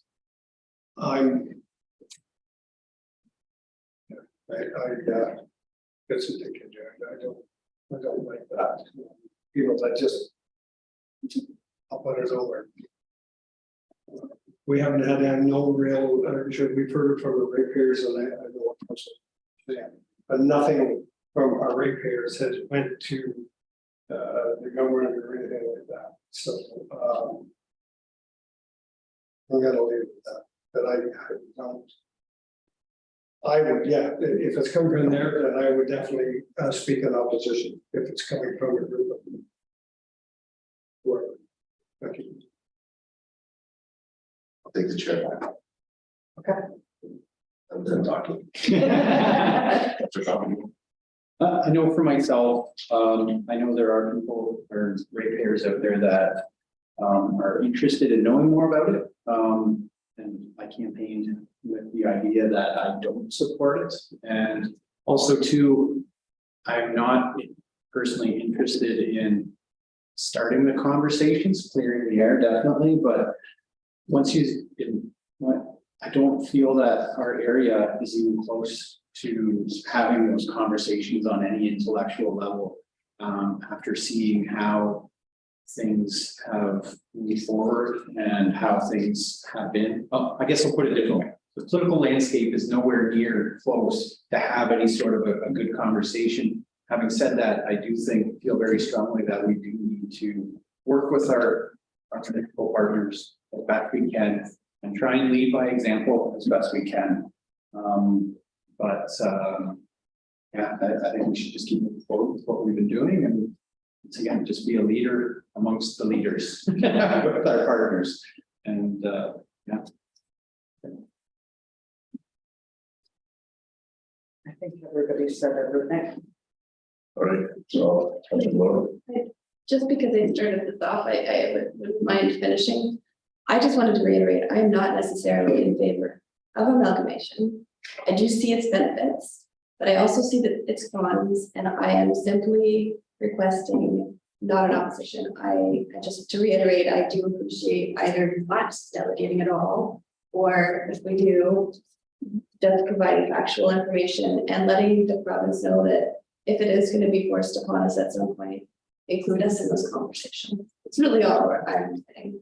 I'd like to be involved and not to it. It might happen anyway, but I'd like to show our intent to work with the province. So let's, council's okay with this course of action. What we'll do is, if staff can distribute that document to the members of council, they have it. At this point, just for clarification to the Minister of Municipal Affairs, you can tell them that our deputation was here in response to refute a deputation that they received previously. So that gives them an idea of what we're about. And then once council's had a chance to see this document, then we can, at any point in time, even if they grant us this delegation, we can still say, we're not going. We're not going, they're not gonna miss us. So council's okay with that course of action. Mrs. Weston said a clarification for what they're asking for. Any matters arising under administration? Mrs. Weston. Two matters. One being our municipal website has had a refresh, and that will be going live shortly. At the same time, I intend to release the eScribe meeting management, so council will receive some training on that in the very near future. More details. That's right. Sorry. Request for support, Township of Derek Bill 23, More Homes Built Faster Act. I think Mrs. West already spoke to that anyway. They supersede anything that we do in terms of our planning. The bill has been passed and received royal assent. If the resolution was to go forward now, without sounding negative, it would be too late. It's already been passed by legislature. City of Stratford funding and support for Via Rail Service. Northumberland County streamlining governing legislation for physicians in Ontario. Matters arising. Motions of which notice have been previously given. Committee reports. First item, Parry Sound Library Board. Just announcing the new manager of collections community engagement. The Township of Carling Board committee appointments. And from Lynn Gregory Board Chair, Eric Coles, Board Vice Chair, Valadair, new board appointment request. Is that asking for action on our part? I think they're asking for a non-voting member. They don't need our permission for that. Through your worship, they're requesting continuity in the board, and yes, they did indicate that perhaps the appointment of a non-voting member.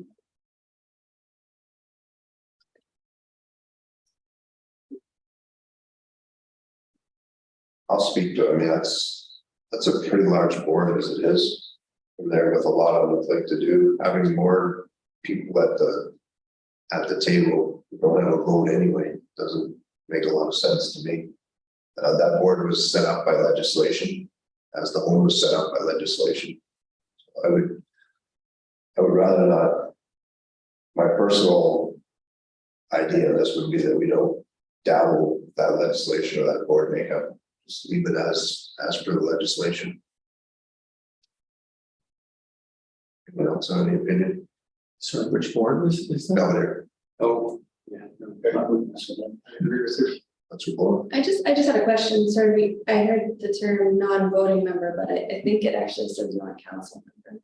So I just was trying to clarify if it's a non-council member, but a voting member or a voting member, so. This is most of you aware. I took it as a non-voting member. I took it as a non-council member. Oh. That would be up to some, that would be up to the individual municipality then, that's not up to us. We're not appointing a non-council member. So was there a request sent? Where are they getting it to? I think they sent this to all participating municipalities. As you know, we have one shared appointment with 2 other municipalities. So, and historically, I think that that's been somewhat on a rotation. Right now, the one name we have for is Councillor Wing from Carlin. Just put her name forward to be the representative for it. We have yet to make an appointment, and I can bring the appointment forward to the next council meeting if we choose to support Charlie's resolution. So I know they did, when the councillor for McKellar came off McKellar Council, Councillor Carmichael, I believe he went back on that board as a non-voting member, which is what I thought they were trying to do again. Through your worship, yes, I think that there was some discussion on that for Lynn Gregory, was to have her within the board be a non-voting advisor or member. But this is asking that councils consider a non-council member on board. That's my understanding. Or it respectfully. My comment to that would be, we have a difficult time as it is with our shared reps. So as we've already got one now, councillor from Carling who's put her name forward. I wouldn't suggest anything other than work with the council member. Let's hear from someone else. Through your worship, I do believe Lynn Gregory represented McDougal for a term. Archipelago, I think, was the next in line, and they also supported Lynn Gregory for the 2nd term. And so it would fall on Carly for this term. So we'll leave that. Would you, can I just ask for direction to bring that resolution forward to the next meeting? Yeah.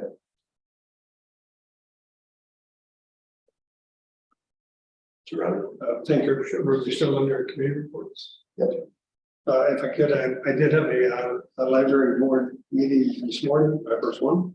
And they did, basically they just talked about just preliminary discussions. And I know they're gonna be making probably an education to council in a very short while with regards to there'll be a presentation, I guess, on behalf of the library board, something similar to the last year. And I think I did hear, I think the tune of about 2%. I just saw that pass that on. Approaching this soon with a lot of presentations. Thank you. Yeah, the manager rising in the committee reports.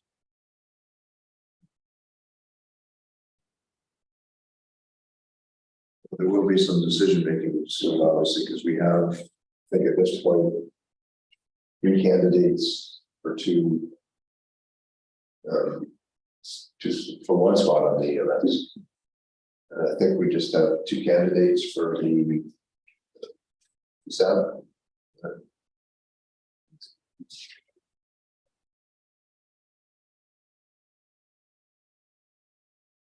No, 3 for D7.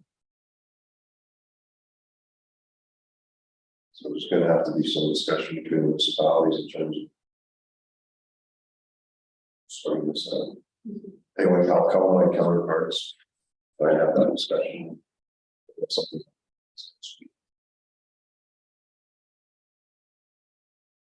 Item 18, before the CEO.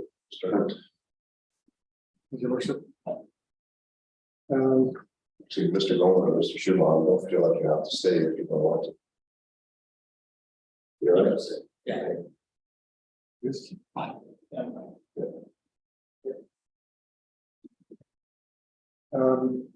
The general update, to start with. So the office has returned to normal low traffic, the elections over. It was there for about a month and a half, it seems. Things are going well. Generally, most of the staff, most of the guys inside anyways. I think the operational staff is helping, trying to prepare budgets and have some input, so we're making sure that everybody has a contribution to the 2023 budget. The 2023 budget estimating continues to be a bit of a struggle, especially when it comes to trying to nail down pricing or estimates. First, they don't want to give you an estimate. You're not going to price it in 30 days. If you are 30 days, then we'll give you an estimate. Most people come back in 30 days. Well, anyway, so those things are struggling, and I'm sure contractors and council are quite aware of the same situations.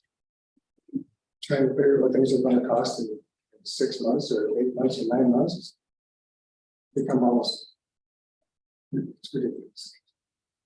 And then we're going to work through it. We'll do the best we can when it comes to pricing for the budget stuff. So if we rely on his history and see where we're going, but it's good to do. So generally, administrative wise, we're doing great. The pool project.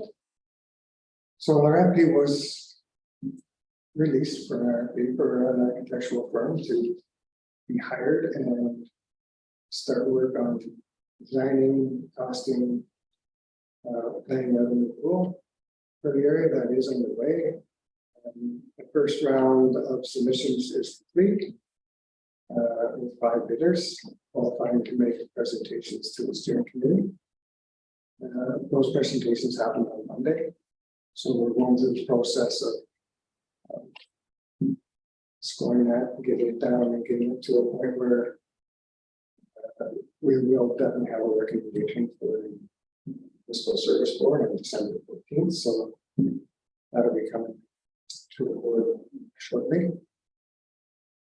It's good to see that the process is finally starting to pick up some speed and get going. A lot of people in the community are wondering, and we still can't get the water. That must all that. Is it pool dead or is it pool alive? And I know it's alive, but it's the process that it's killing with curiosity, right? Because they don't hear it, they don't see it, but they don't see all the work in the background that's going on, and that's a lot. Like, it's a lot. It's meetings sometimes twice, 2 times a week to get to this point. So there's a lot being done. It will very quickly come to the forefront for the newspaper, and there'll be some regular reporting of progress once we get an architect involved and get going on it. So kind of looking forward to seeing that part of it come up a little bit more. The Global Community Hall is another project we've been trying to get done over the last year. And we have struggled with this for all the same reasons we're struggling with 23, but trying to get raised, trying to return phone costs, return anything. It's been difficult. We do have the main structures pretty well been revamped inside. We have a new kitchen that's is done now. We have a few little plumbing issues we're trying to work out at the moment. Other than that, if you happen to go by and there's a useful vehicle area, now we stop in to see our progress. It's pretty substantial. So have a look. We're trying to get desperately to find somebody to put a set of front doors in that are kind of accessible. That is still working on that part of it. So if you get a chance, stop in, or if you got some free time, I can accommodate it. I'm happy to take you out and show you around. It's been a really good project. I think the community's going to really enjoy it. The next thing up. Every year, the staff we have a luncheon it's just strictly for staff, so council. public or anybody else, we do it once a year. This year's we've scheduled for the 20th because it's the only day that calendar has nobody off for any reason. So our staff is requesting that we close the office at 1 o'clock on that day. So we can have our lunch. What we do is we have our lunch for all the staff and we have a little gift exchange, and it's an opportunity for staff to come together as a staff and we have a really good time. So the request is to see if we can close the office at 1 o'clock, and we'd like to move the lunch to their call. It's fully functional by that time. If we try to run, see if it works, what doesn't work. Failed or we could shouldn't say, yeah, I hate that word. Really good. So I'm looking for support for that from staff. Operations, public works are in full winter mode now. Well, they were. We're back in the spring mode for a week or two, which is very difficult on roads. With every winter, the first snowfall catches a few people. I'm sure you've all got a few calls. Oh, I saw that from here, I said from there. Pretty typical. 9 Mile Lake Road, I am making an assumption that it will be plowed winter again. I believe this will be our 3rd winter, keeping it open on a year-round basis. We do work in conjunction with the local snow builder to try to put all our snow to one side of the road so we can accommodate the trail and keep it open. Has worked well. I hope that is the way we continue this year. And I would, after 3 years, we haven't had any issues with maintenance, spring breakup, anything else. So I would recommend that 9 Mile Road be adopted as a year-round maintained road, and that we add that to the bylaw and regulatory such that whatever happens on that road, it has to be development or it can happen once it's full time, once a year on maintained road, it's much easier to develop on it. I'd like to see that happen. I've also been informed that Trout Lake Road is being plowed by a private individual contractor. I don't know who this is. There is a process for that to happen. The municipality has entertained allowing private landowners to plow our roads. We have, I think, there's 2 contracts in the world. There's one, Justice in Porter Camp, who has a similar agreement. And we have an agreement with the first homeowner of Trout Lake Road. For him to plow to his driveway, and it was in his circumstances, he had frontage on Hurdle Road, so we allowed him to plow a few feet into his driveway. But when we did that, there had to be some liability issues there. There's some contractual issues that we had to look at with us. So the person or individual or the contractor, who's ever got this contract to plow this road, we're going to try to put a stop to it until we can formally deal with this homeowner or homeowners or whatever it is. So we are going to put some signs up. I'm sure there's been intentions, attention right away. Is it not a maintained road? Otherwise, it has to be given municipality. So we're probably going to get some phone calls as they're probably going to go right to the politicians on that. That's what they normally do, and they're told no. Like I said, there is a process that has to happen before they can file municipal roads. One is our liability, so we need to deal with it. So that'll happen. I've ordered the signs. They should have been here today. I called. They're busy, so it'll happen by Friday. So those signs are what we do. So Costa. I think I may know who's in there doing that, or at least the name. If you would like that information, that would be passed. That would save me a lot of legwork. That would be great. Never seen about it. So that's gonna, thank you for that, that's okay. Landfill operations, such as your Mr. Nolan, moment this time of year. Scrap metal pile will go up, so that's a pretty decent revenue source for us. In years past, we never really worried too much about scrap metal, but all of a sudden we can mountains of it now, so. It's a great revenue generator. We are at the landfill operations, you'll see that. So we also have a huge pile of construction and demolition material. So much this year that we're going to have to grind twice. We found it in the spring and we're going to be grinding it right now. Construction in the area. Because we measure by volumes that are C and D power, like the division of the landfill. Have probably doubled in the last 2-3 years.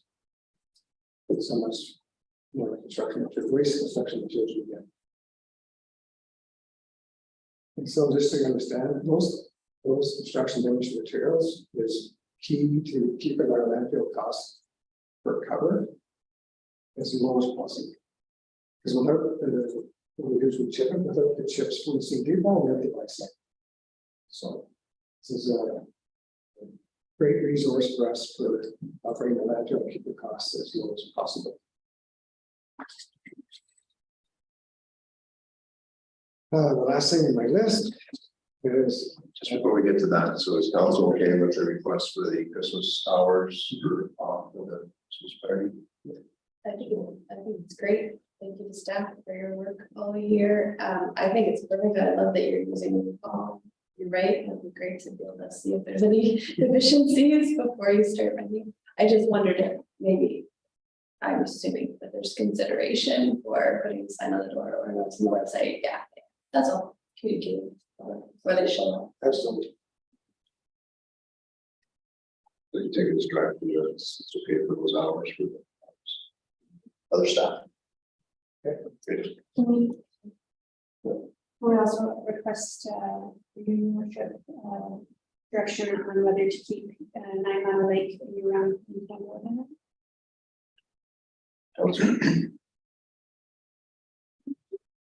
I'm a snowmobiler, I'm up and down there all the time, and it's worked out fine for the, I was dubious at first as to how the two would work out, but it seems to be working out. And I thought there'd be an issue too with these people are parking trucks and trailers down there and taking off, and but they must be coming back that same day and being out of there, because otherwise our snowplow operators would just call bylaw, I guess, and the truck and trailer would be taken out of there, and that hasn't been an issue.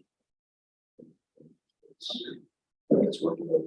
Okay, that's where I'm not sure what's possible. Just gonna say, I definitely support it, the snowmobiling through there, and I think it takes pressure off the ski club too, takes pressure off staff. And yeah, no, I think it's working out very well. It's a good thing. That's really good. I'm not a snowmobiler, so I haven't been using it for that purpose.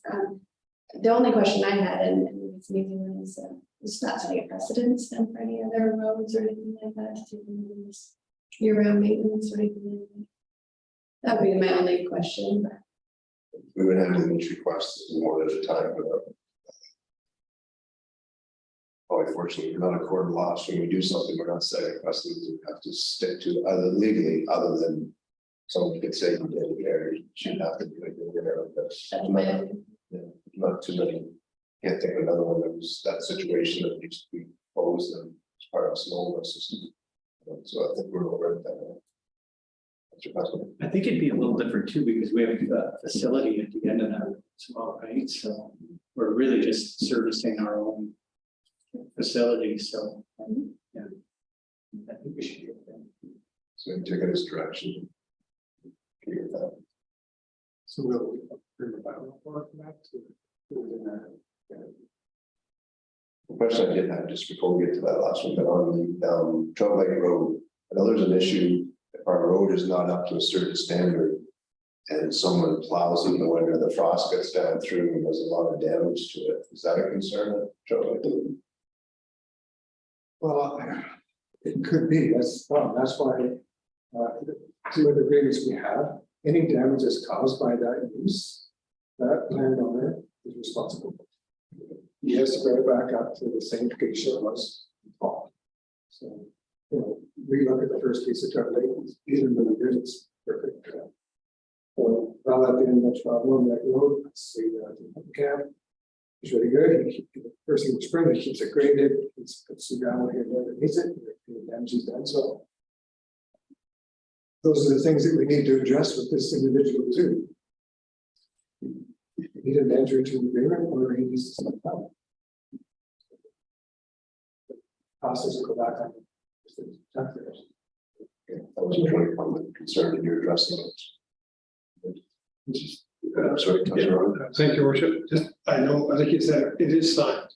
I believe like, unassuming, not maintained or summer maintenance only. It will be signed. Okay. Because that pretty much, I mean, it does relieve us of a lot of liability if it's signed. It might relieve it of some, but it doesn't relieve it of any cost for maintenance or repairs. I understand.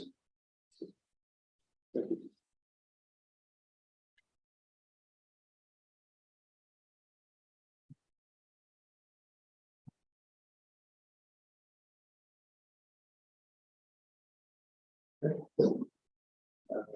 The last thing I want to discuss with council is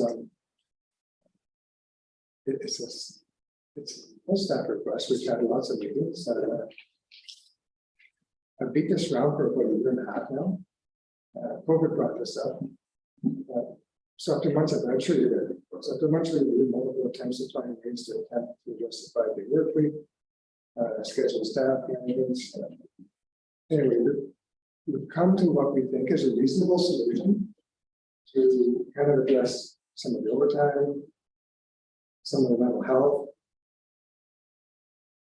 The stress on the average family today is far greater than it was 5 years ago, 10 years ago, absolutely 20 years ago.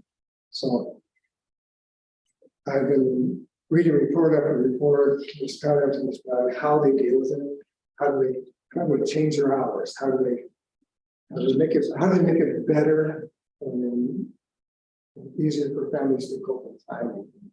Workplace stress. Workplace stress absolutely goes home. You can say it doesn't. It does. I don't care who you are, I don't care how top you are, I don't care how professional you are. It goes home. It happens. So there are several things we can do. I have looked at our schedule for how we operate all of our departments. Try to find as many ways as possible to keep the mental health in mind, keep people feeling excited to come to work, and keep them coming to work. Same place. You know, how do we keep our employees? We spend a lot of time and we spend a lot of money training, educating, teaching. We do a lot of these things for our staff, and not just one group or another group. Over. We want to be training something to go to to help you. You know, these things cost money, and they add up at the end of the day. And so, when you start to lose educated people and well-trained staff, it costs you a lot more than just hiring a person. Because you're back into training, you're back into doing all that stuff again. So there are two scenarios that are generally accepted by probably 90% of the things I've looked at. And we're going to the first scenario. A lot of the big corporations are going to 4-day workdays. They just said,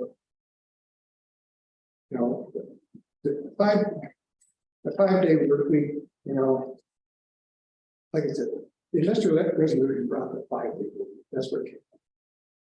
They wanted to run plants, steady basis, and know exactly the production is every day, so it's production equal profit. It's worked well for whatever it is, 80, 90 years. Typically, the bigger ones go for 4 days. They like it, and they do it, and they're successful with it. Their sick time is down, their productions are up. people's attitudes at work is much better. Second scenario that most, a lot of municipalities are using, is a 4-day work week where they will stagger staffs. So if you get a place like Bears in Toronto, where you have 10, 15, 20 people in each department, you can flip your 4-day work week to a Monday, Thursday, Tuesday, Friday schedule. And you can flip around pretty good because you have lots of people to deal with your holidays, your sick days, your family days, those things. You can handle those. It's not a problem because there's, like I said, there's multiple people in every category. That doesn't fit ours. We don't have 5, 6, 7, 10, 20 people in each department to handle it. We sometimes have, quite often 1 and maybe 2. So once on holidays, the schedule doesn't work. It just does not work. Doesn't matter whether it's a Monday, Thursday, it does not work. You end up with some adding more stress to that person who we're trying to get away with. I looked at, I wrote this kind of a hybrid version. It's Monday and Thursday, we're suggesting longer hours, reduced hours on Friday. It's a hybrid because nobody else is open 5 days, 4 days. This year keeps us open 5 days, just to reduce hours of 1 day. So I think it works the best for us. It keeps us in compliance with all our ministry things, whether it's water, landfill, public works. It keeps us in compliance. The 4 days doesn't. It's difficult, especially with environmental stuff, because we're restricted to testing every 72 hours. We go for 4 days, we run the risk of hanging ourselves. And, I don't know if you're council, but clients for environmental issues, there's you at the top of the ladder. First, you get behind that, and Steve gets behind. That's how that works. So that doesn't work. The best I could do was 4.5 day week where we are done at 11, and we continue to say comply with all the things. So I have broke it down by department. There's a little write-up for each one. So we have had some changes. Municipal office, so it's done on 11 Friday. Public Works have this schedule and have had it for 10 years. It works well, like it. So that their water operations, this will still keep us in compliance. Landfill. This exact schedule doesn't apply to landfill like it does to everybody else. Because the landfill is prior to operations on 5 days a week are significant at the landfill. Our biggest days at the landfill are Mondays and Fridays. All commercial operations want the days ended by Friday for the weekends, and the weekends over, it's Tuesday again. So it didn't fit the bill there totally. And that doesn't bother the landfill staff at all. What bothered them the most was having to work every weekend all summer, every Saturday. 90%. Only 2 people would live out there, they're working. So to try to balance, how we treat them and how we give them some extra family time and try to keep their mental health intact too. Is we currently have 30 days a year where we have the landfill open for bulk items, and that's really all the Saturdays are. The landfills for bulk items, because every other item we take there, we go to the transfer station. Not a bulk item, for the transfer station, zone. So I'd like to reduce the bulk items at the landfill to 1 day a month. Full day. Not a half day, full day, so it'll be, it was a 9 to 1. Which made very little sense because you're in your 8 o'clock and you're open and to the top. So they're there the whole day. So their preference was, we could just go 1 full day a month. Way better to have 3 other weekends a year off to go do what everybody else is doing, fishing, boating, swimming, taking the kids to places and stuff like theirs. I thought it was a really reasonable compromise. And, you know, the compromise was made up with them at the table, so. I think that's gonna work really well for us. Transfer station, Monday, Tuesday, not a lot of change there. Fridays. I have had conversations in the past about 8 o'clock Friday night, there's nobody here. It's dead. You know, these hours were established in 2002. And they've been the same ever since. So we need to address that. There's no need to be open 8 o'clock on Friday night. Saturdays, Saturdays are pretty busy. The traffic counts in the past on Saturdays are probably anywhere from 550 to 750 vehicles a day. And that's an average day transfer station now. It's probably 700 vehicles a day. Sundays we're open noon until 8 p.m.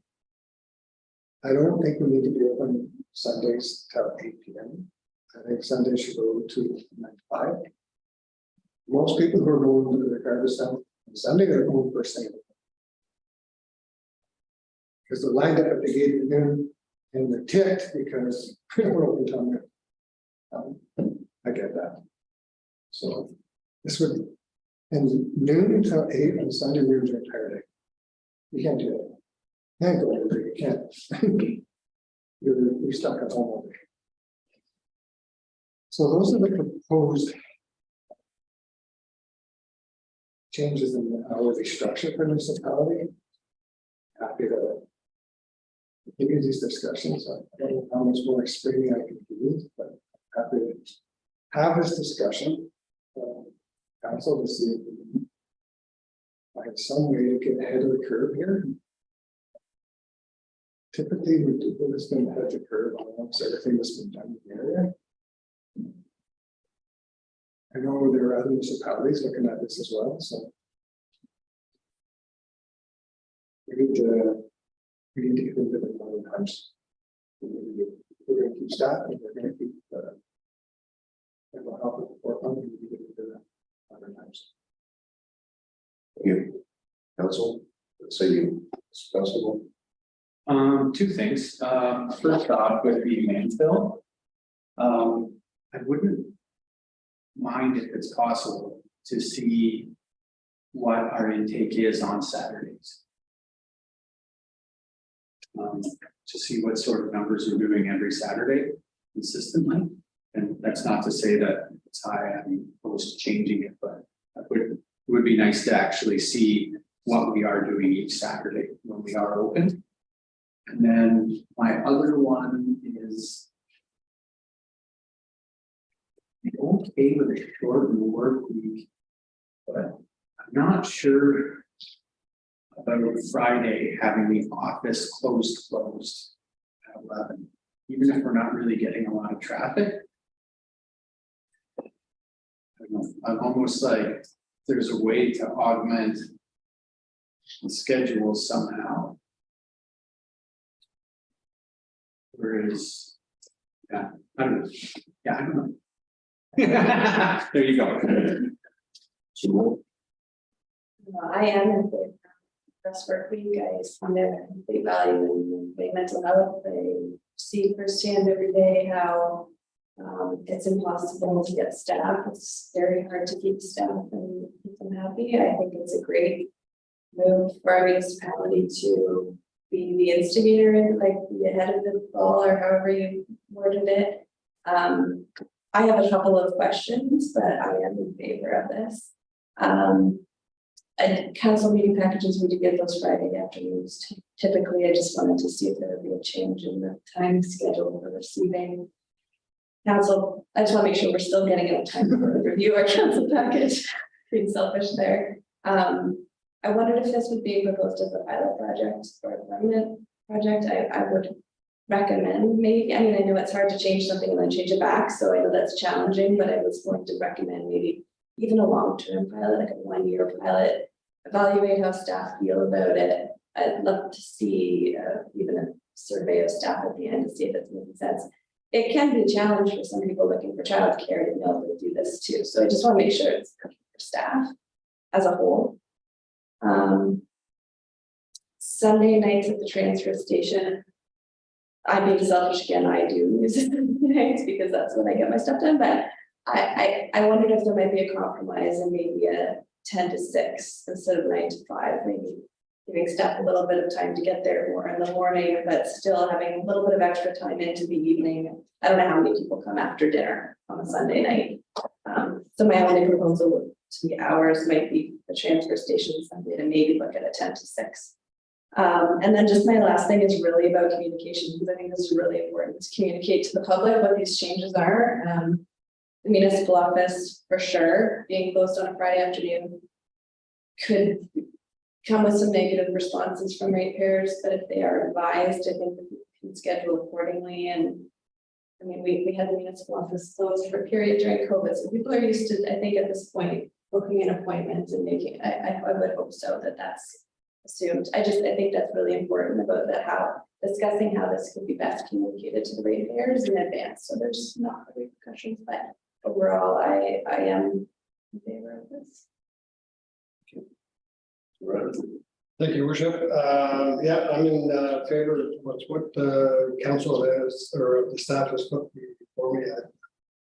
I mean, they made it up, and I think that I would go with their intuition. It's best for them. The only thing I want to make sure is I do know that there's certain staff members here that do local clubhouse, and because I've got emails from staff members before that are here forever. And I just want to make sure that if we do, I would like to see these staff members go home when they're supposed to go home. I understand if it's a matter of being on the work, then let's look at a possibility of increasing our staff to where we can accommodate that. But I just, because I mean, what you brought here is I don't have an issue with anything from me. I just want to make sure that when Friday afternoon at 11 o'clock comes, that everybody. So, how would we refer to it? Thank you. That's right. As somebody who's had a family member who works for the municipality, I do know the transfer station is busy Sunday night, 7:30 till 8. It's the locals, they show up because they know it's open till 8. It's not the cottagers, which was the original intent, I believe, from what I can do. 12 o'clock on Sundays, yes, it is lined up down the road, and it's a struggle. I know because firsthand family member had to come in like 11:30 on Sunday to open up the transfer station so that it would be ready to go for 12 o'clock without getting run over. So 10 till 6 on Sundays, not necessarily a bad time. 9 to 5 from a family perspective. Would have loved to have had my family member home for dinner on Sundays. So I appreciate what you've done, the effort you put into this. Thank you. From a staff perspective, former staff perspective, I think it's a good thing. I don't know how you're going to address some of the parks, particularly the rink in the winter time, because I know split shifts have happened in the past. Not ideal from a staff perspective. They were not keen. And they were not keen working 4 weekends in a row in the summer.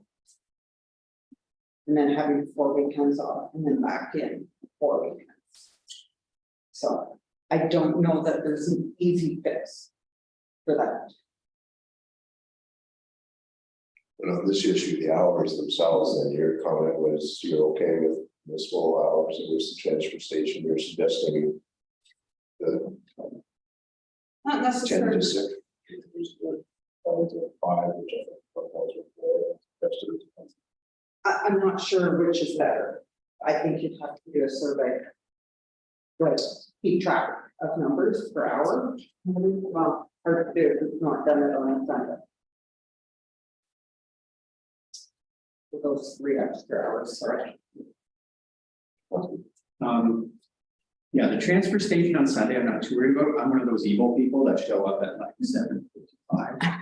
Having said that, I'm local and it's just a matter of doing things differently. I can do that. So it doesn't really, but just to quantify a bit more about the Friday thing, it's not that I'm opposed to staff members, like the shift in the hours at all, as much as it is, I don't know as a ratepayer how happy I would be, not that I wouldn't get full service on a Friday, but I wouldn't be able to talk to anybody on a Friday. Like between, and so when I guess my one concern would be, is it possible to adjust even some hours so that people could even, if they call, speak with somebody and not be answering service, I guess is my thing. To be able to have a message taken, even if they're not talking to the building planning or clerk or this or that, but just something. That's my concern.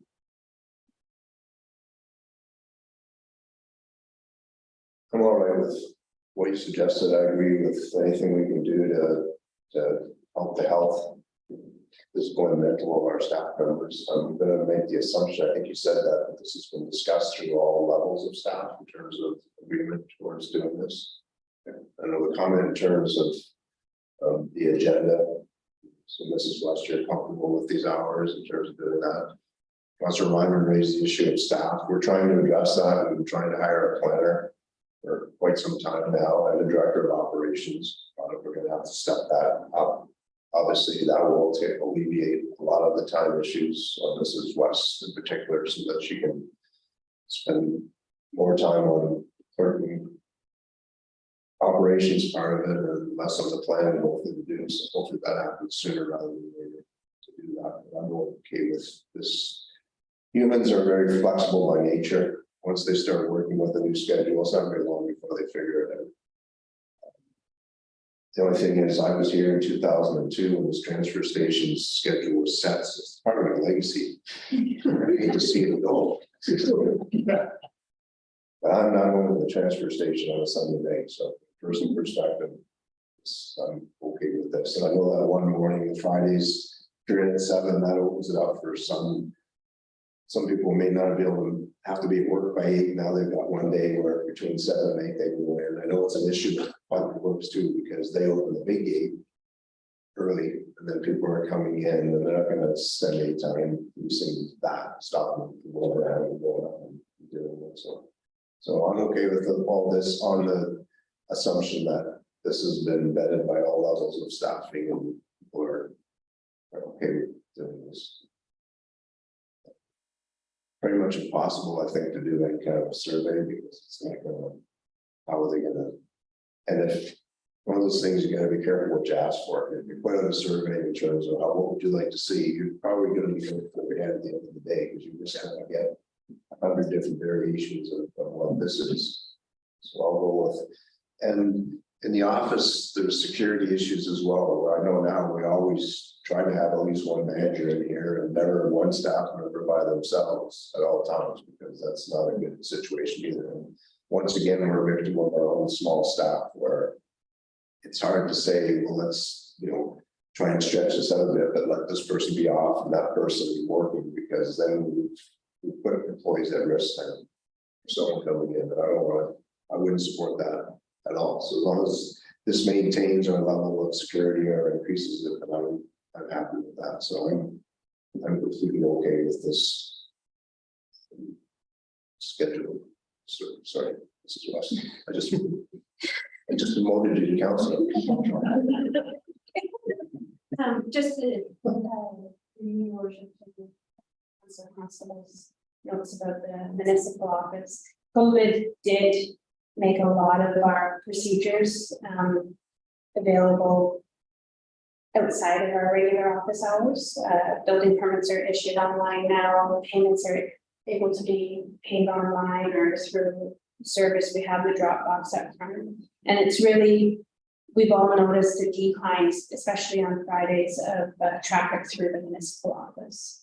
And I would say the majority of our phone calls would be that, and it would be less than a handful a day on a Friday afternoon, would be realtors asking questions and taking me.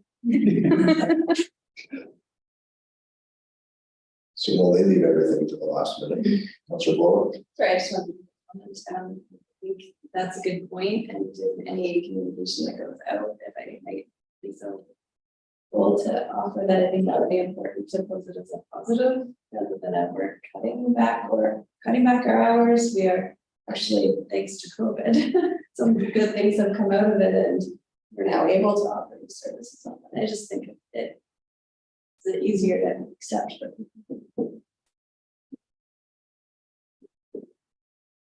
And so there was little bit of tweaking there, but I don't know if there's where the majority of council is. I guess by show of hands, for everything on here as it stands right now, who's in support of it? I said 10 to 6, but I'm okay. That could be Councilor President. My big hangup isn't necessarily the Fridays at all, although it actually is more to do with landfill on Saturdays. And knowing what the actual numbers are going in there on Saturday. So I'm in support of it, but that one little piece there is the one thing that I'm hesitant to. And once again, not saying that even if there is volume there, that you don't do anything with it. But I don't know, I think there is room for conversation on that still, once we know exactly what we're looking at for that. Are contractors coming in on Saturday too? No commercial offers. So commercial, it's just strictly Dugal residents. Or being cut from 30 days down to 12. You have a sense of how much volume there is? It's generally low. There's the odd weekend that's higher, but there's nothing. The first 1 or 2 weekends in May is pretty good because everybody's cleaning up their yard last fall. But then after that, it's kind of fine. We would have a record though of the times that goes through the scales. No,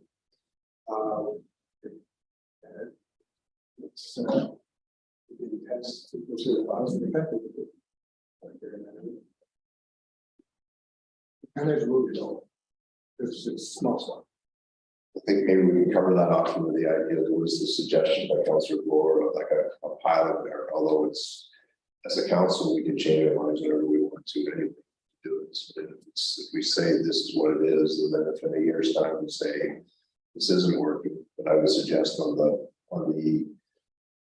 landfill portion of it, we review it, we wouldn't wait that amount of time. That would kind of, rather than going through and trying to figure out tonnages, maybe we would very quickly find out, like, are people looking here, they're upset, okay, now I can only come once a month. The job all items off, they're gonna be pretty quick to let us know that they're not happy with it. So we cover that off that way then to try to. I'm just one voice at the table, so. But that's. I have respect for everyone's voice. Yeah. That's a blow. Just pointing out what I already pointed out, so it might be needless to say, but again, way we communicate that is that we're cutting it down to 1 day a month, but we are increasing to an 8-hour day, so 4-hour day, so it's not totally taking it away. Anyway, majority of the hands are in the air, so I think we can take it. This, my resolution. To your worship, there will be a bylaw, personnel bylaw that set out some of our office hours and operating hours, so I will bring an amendment to that. Council would like it to have a time frame to it, I can do that. As well. All right.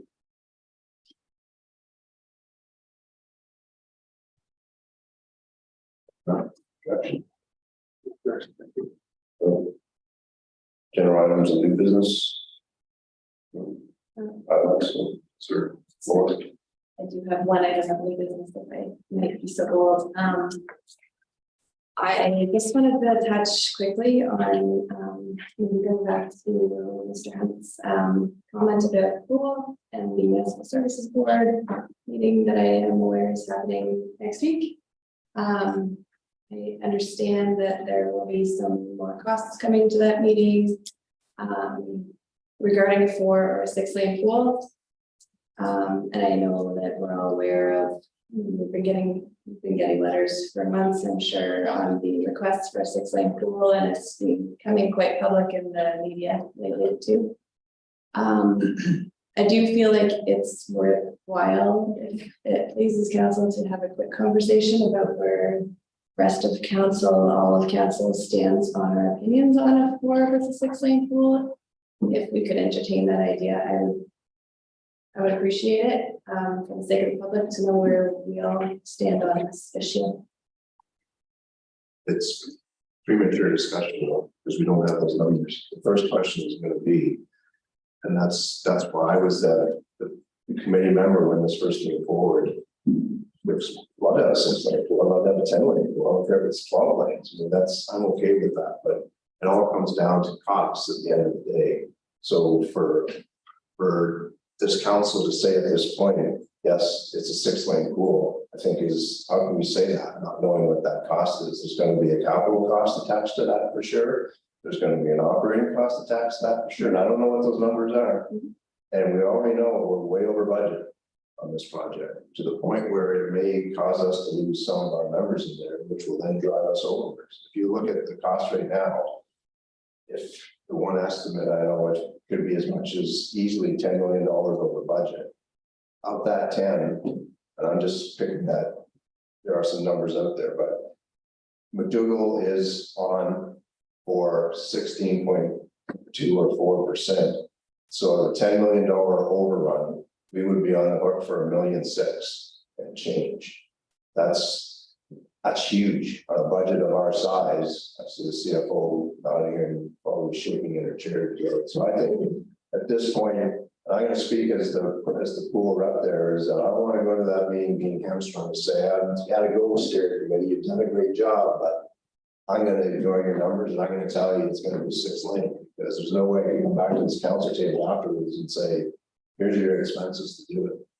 It's going to be, I think at this point, the meeting next week, we'll get those numbers. I'm not sure if that'll be in the public portion or in the closed section. But whatever, anyway. So at that point in time, I mean, I can't even see as a member where, unless, if it was no input, nothing to do with the budget, then put my hand in the air on this meeting and say, yeah, okay, this is what we're going to do. It's going to have a budget implication, probably to the point where I wouldn't even be able to make a decision at that table anyway, because we have restraints.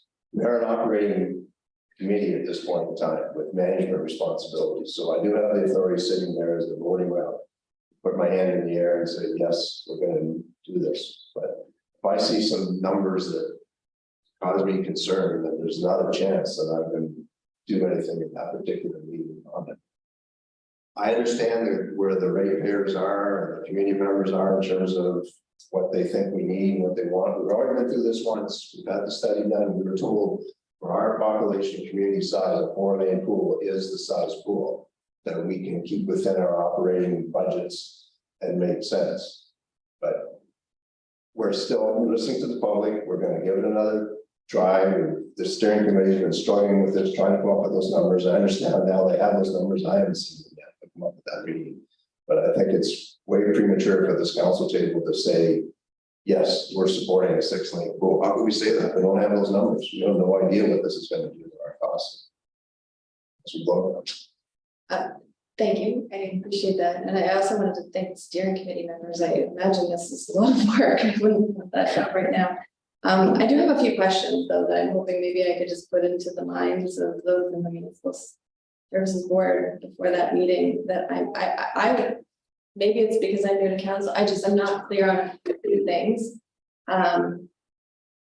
The first, I've been told a couple stories about whether or not the site selection is actually complete. I've heard two different versions, and I think it's not clear.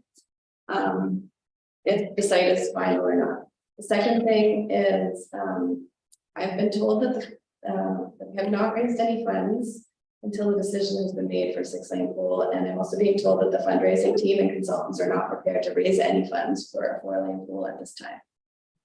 So I'm just putting that on the table, and I would love for that to go back to the municipal services board for clarification, maybe, and maybe that's not the right spot for it, but I'm being told that the fundraising committee is working on a 6-lane pool, not a 4-lane pool. So I'm looking for some clarification on that. I was going to say, I was hoping that maybe our representative on the municipal services board would attend that meeting and possibly not vote at that meeting and bring the numbers back for discussion at our council table. I'm hearing from you that that's not normally how that works, but I would like to formally, respectfully request that if I'm able to. And I think that's it, but I have a couple of questions. I just think there's not a lot of clarity for the public on a couple of those issues, specifically site, specifically whether or not a fundraising committee is gonna fold if it's a 4-lane pool, and then we're really in trouble. I'm just putting those in there. Okay, good. I was just hoping that this would come for discussion. I'm not looking for formality. site selection is finalized. Where we're gonna build a building, it's at the Y site, all through that, the engineering reports, and that part's should be public knowledge, anyone that's not aware of that. In terms of the fundraising committee, what they're gonna do and what they're not gonna do, I haven't heard anything other than their fundraising. So if that, I don't know who's saying that, but I mean, I wouldn't just, the rumor mill is right with everything out there. At this point in time, the meeting is next week, and we're waiting for all this information to come forward. On the other hand, we have decisions to make there. This process has taken a long time as it is, as it had to, because it's a very complex, complicated job that we're trying to do here, following all the steps, being responsible for federal, provincial, and taxpayers' money. To suggest, I would not support saying that before the rep makes a decision at that board, I have to come back and ask council's permission for it. At that point in time, that defeats the whole point of the management committee, which is why we went through this and signed that contract to do it. So it just, all I can say to you as a council at this point in time is you're gonna have to have faith in your representative on that pool committee in terms of my decision making. I'm aware of all the conversation out in the community, what the wishes are, but I have with the fundraising committee, I can't speak to them. I'm not on that committee. I don't know what they're going to do. Wait for a report from them. All I know at this point is that we have Prairie Sound Reserve money available to us. We have the Foley Firefighters Association donated their money to it. Other than that, I'm not aware of any funds that have been raised by the fundraising committee for doing it. So that's how I'm going to go to that meeting next Tuesday. That's our Lord. I thank you for those comments, and I will have faith in my municipal services board representative, and I hope that didn't come across that I won't. I certainly am just trying to get across a couple of questions that I hope will possibly be addressed before the decisions are made in your own mind, at least. The only other thing, if I could mention just quickly, is that I was told that there is no intention to go back to the municipalities or the ratepayers for the $1.9 million capital increase that they're projecting. So if that's the case, I mean, I understand you have to have the horse before the cart, and how do you build a building when you don't have any money raised? And it's kind of a pipe dream, sort of, it seems like at this point. So I understand all those concerns. I just wanted to clarify that, I will and do have faith in our municipal services board. I just would appreciate you hearing me out tonight. We do have $32 million raised, so it's not like we don't have anything. So we do have that, we have that equipment in there doing it. In terms of what board members are gonna do next Tuesday, I can't no more than I would try and second guess what this council would do in a particular decision. I have no idea what, I won't know what I'm gonna do until I hear that report. In terms of what the numbers are and the feasibility of that, and maybe there'll be some input from the fundraising committee in terms of, I've heard nothing from them to say they can raise more money with the 6 lane than they can with the 4 lane. I haven't heard that.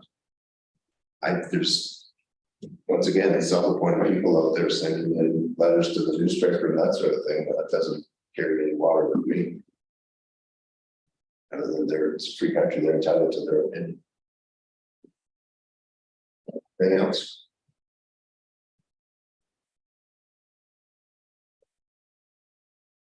Bylaws? No bylaws. Closed session? 500 right here before. Closed.